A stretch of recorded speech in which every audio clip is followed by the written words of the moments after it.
After 2 delays, the much-anticipated 2+2 meet between India and the United States is finally scheduled to begin tomorrow. The two-day meet will see Indian Defence Minister Nirmala Sitharaman and External Affairs Minister Sushma Swaraj meet with their American counterparts, Secretary of Defence James Mattis and Secretary of State Mike Pompeo. This is the first high-level meet of this nature between the United States and India and comes at a time when trade tensions and American sanctions have cast a bit of a shadow on the relationship. To speak more on the significance of the 2+2 meet and what we can really expect, I'm joined now by former Ambassador Ashok Sajjanhar and Rajesh Rajagopalan, Professor at JNU. Welcome to both of you and thank you for joining us here on Bloomberg Quint. I want to start by asking Mr. Sajjanhar just simply, why is the 2+2 being considered such an important meet between India and the United States? You know, after the meeting, after the visit of Prime Minister Modi to Washington, D.C. last year, in June 2017, you know, when this decision was taken that we would have the 2+2 format, and then there have been two occasions in the past when the meeting was scheduled, once in April this year and again on the 6th of July this year, and it didn't take place. So this is the highest format of interaction between India and the United States.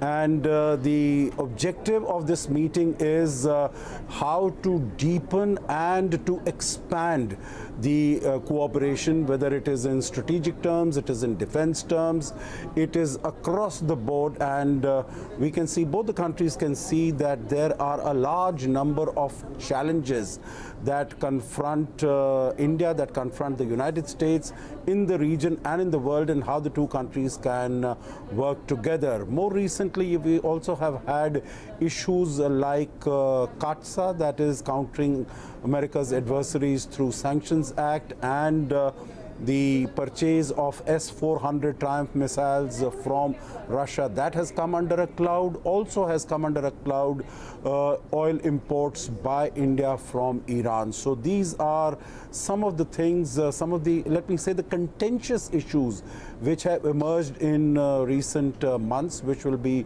a focus of discussions. And of course, there are a large number of positive areas, whether you know, some of the decisions that we have seen more recently, the upgradation of India from STA-2 to STA-1, the Strategic Trade Authorization 2 to STA-1, the naming of Pacific Command as Indo-Pacific Command, the launch of Quad once again, the greater use of Indo-Pacific in place of Asia-Pacific. Yeah. So I think there is greater convergence between the two countries. So both the positive and the more contentious issues, all these are sought to be decided to put the relationship on an even keel and on a faster track.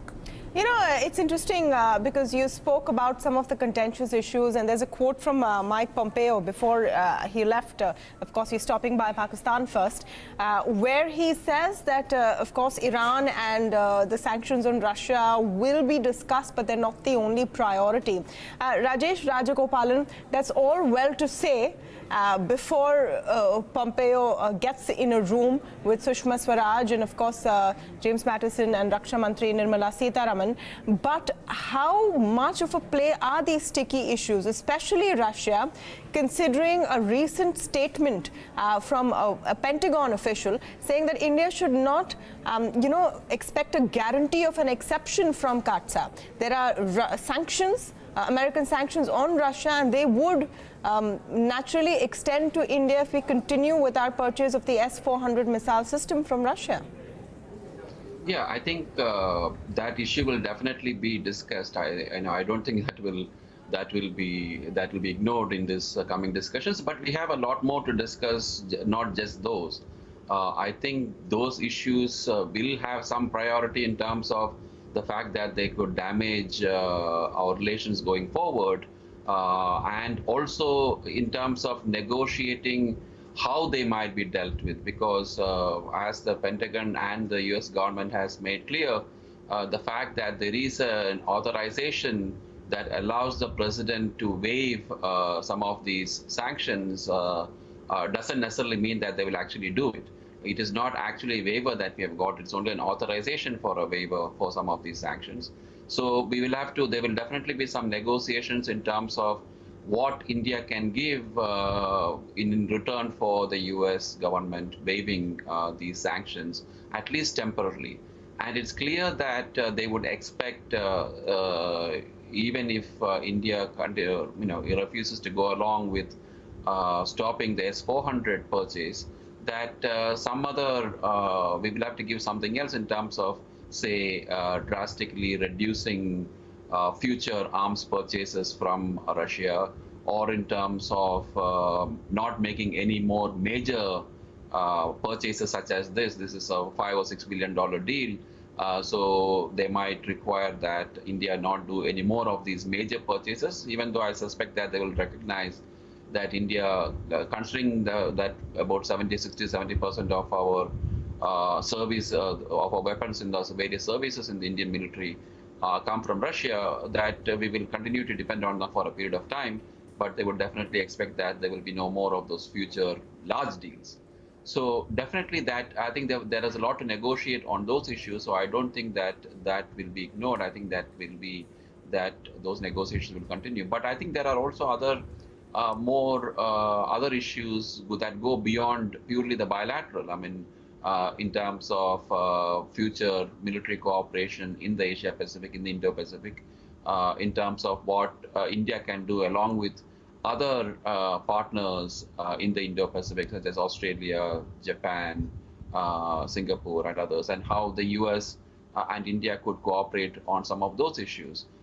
There may be some discussion about even issues such as the NSG, India's membership in the NSG. So I don't think it is just going to be these a few issues, but I think these issues such as the sanctions issues will definitely be an important part of this. But I think they will, the talks will go beyond these issues. No, absolutely. The sanctions, of course, are something that we know is front and center.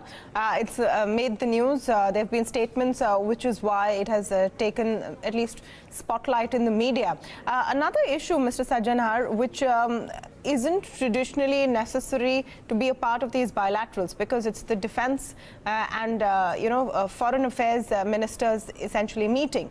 But trade skirmishes, if I may say so, between India and the United States have also come on the forefront. There are tariffs and counter tariffs announced on both sides.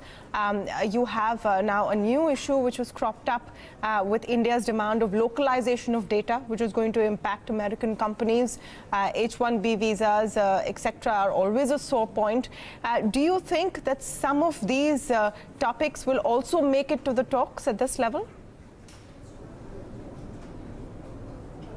No, I think definitely it will. These are issues that will make it to the top, although, we also need to understand, and I'm sure the Indian side is going to send out this message very loud and clear to the United States, to its interlocutors, that, when Mr. Trump speaks about the trade deficit that it has with India of about $22 billion, then, actually in terms of in terms of the positioning, the United States last year had about an $800 billion trade deficit with countries all over the world. Of course, the major chunk from that of that was taken by China, about $375 billion. India, with its $22 billion trade surplus with the United States, comes at number 9.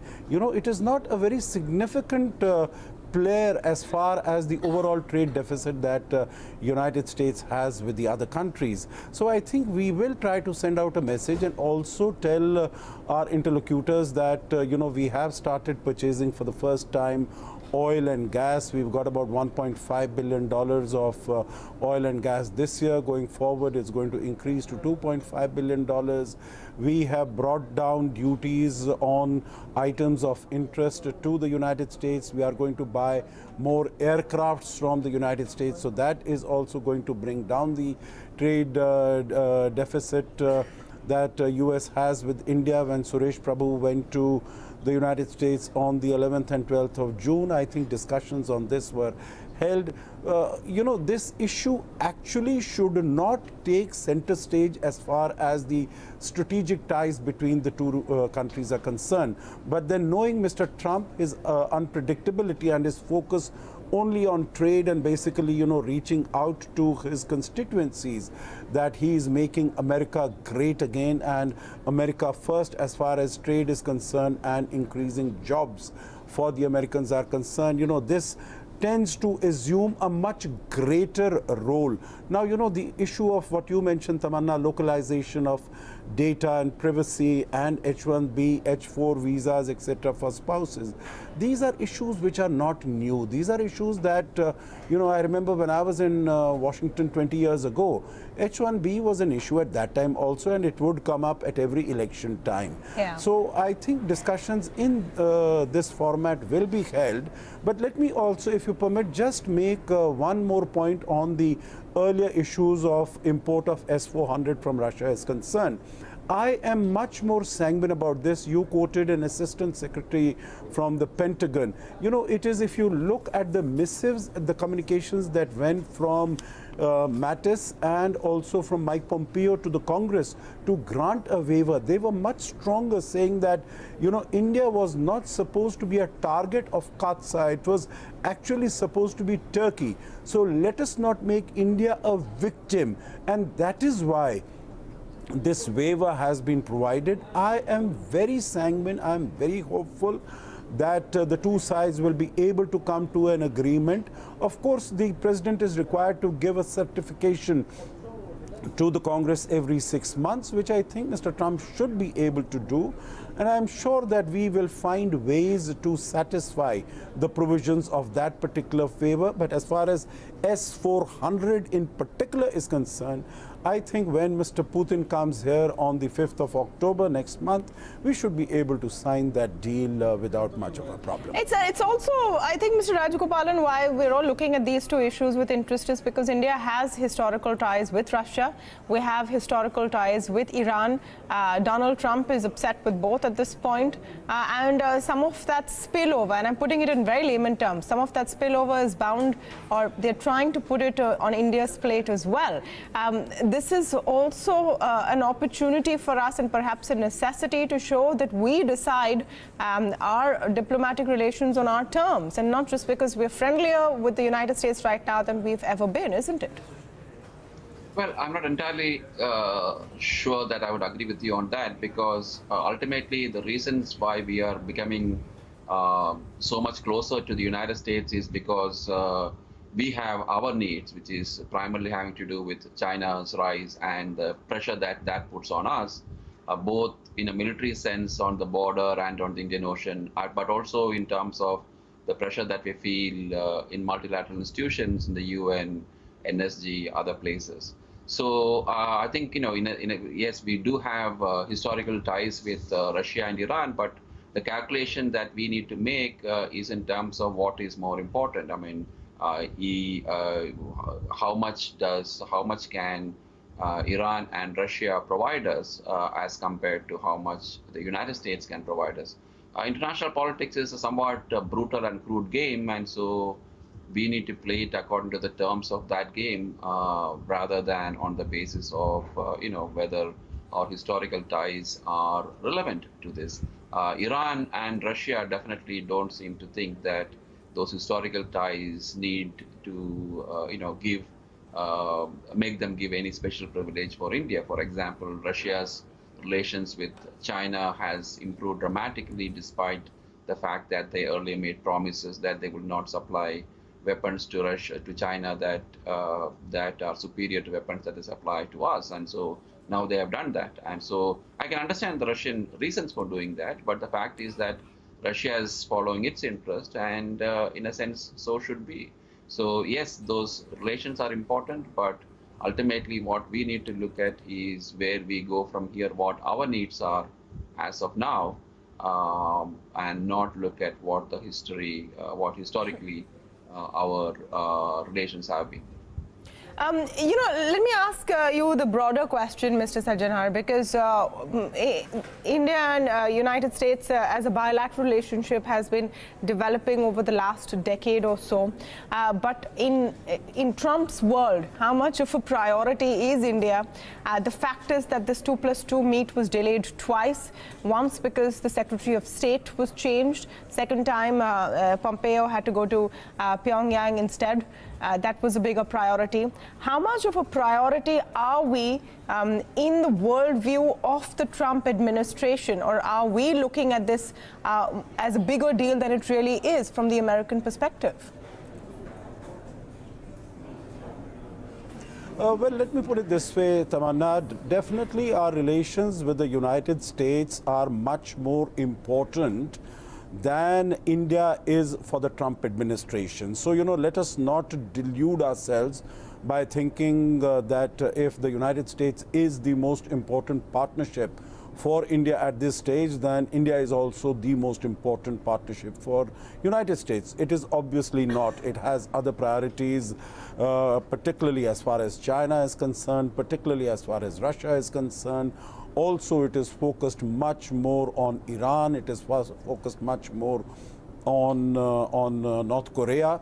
But that having been said, I will not try to downplay the significance and importance of this partnership, because it realizes, United States also realizes that India is important because of what it is, not only in terms of the values of democracy and freedom of press, media, which we have shared for last 70 odd years, so the value systems have been the same. But today our interests coincide, and interests not only as far as balancing China, I will not say containing China, but balancing China and seeing how we can deal with the assertiveness, increasing militarization in South China Sea, its increasing footprints in Indian Ocean. As far as dealing with terrorism is concerned, in Afghanistan, in how to deal with Pakistan, and I think there the Trump administration has given us much more satisfaction than any of the previous administrations, including the Obama administration.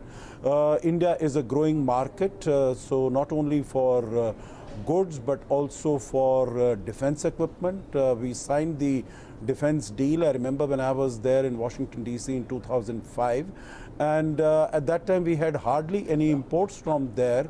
From 1960s to I think 2005, our total imports were about $400 million. Today we are sitting on $16 billion and growing imports of defense equipment. There are so many other possibilities of that.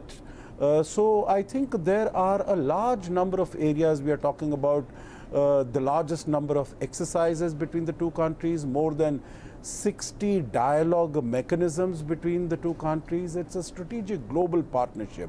And I think both countries realize that they are important for each other. One comment again, Tamanna, if you permit, what you said, that Mr. Trump is upset with Russia and also with Iran. I don't think it is Mr. Trump who is particularly upset with Russia. If left to himself, he would like to have good relations with Russia and with Mr. Putin. CAATSA is really a creation of the U.S. Congress. And so if the Congress has decided to give a waiver, I'm sure Mr. Trump will be more than happy to sign on that waiver as far as India's imports of some of the defense equipment from Russia are concerned. And the U.S. Congress is peeved with Russia, not only because of the election issue, its interference in the election, but also with respect to its interference in Ukraine, in Crimea, in Syria, and so many other things. Well, absolutely. And the backdrop of all of this is the political turmoil Donald Trump faces back home. But the focus here is on the 2+2 and what it can really deliver. We'll be following the story once again once the meetings are done. But thank you for this heads up and for your views today, Ashok Sajjanhar and Rajesh Rajagopalan. Thank you.